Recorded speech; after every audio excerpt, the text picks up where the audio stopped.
पुत्रदा एकादशी का व्रत एक साल में 2 बार किया जाता है।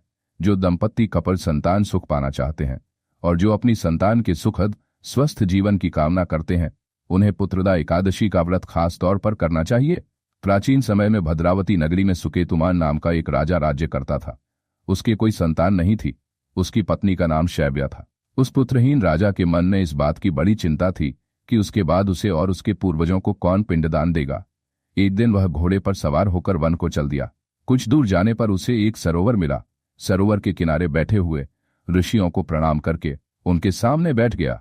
ऋषिवर बोले, हे राजन, हम तुमसे अति प्रसन्न हैं।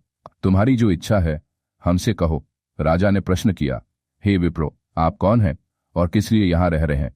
ऋषि बोले, राजन, आज पुत्र की इच्छा करने वाले को श्रेष्ठ पुत्र प्रदान करने वाली पुत्रदा एकादशी है। आज से 5 दिन बाद माघ स्नान है और हम सब इस सरोवर में स्नान करने आए हैं। ऋषियों की बात सुन राजा ने कहा, हे मुनियों, मेरा भी कोई पुत्र नहीं है। यदि आप मुझ पर प्रसन्न हैं तो कृपा कर मुझे एक पुत्र का वरदान दीजिए। ऋषि बोले, हे राजन, आज पुत्रदा एकादशी है। आप इसका उपवास करें। भगवान श्रीहरि की अनुकंपा से आपके घर अवश्य ही पुत्र होगा। राजा ने मुनि के वचनों के अनुसार उस दिन उपवास किया और द्वादशी को व्रत का पारण किया और ऋषियों को प्रणाम करके वापस अपनी नगरी आ गया। भगवान श्रीहरि की कृपा से कुछ दिनों बाद ही रानी ने गर्भ धारण किया और 9 माह के पश्चात उसके एक तेजस्वी पुत्र उत्पन्न हुआ।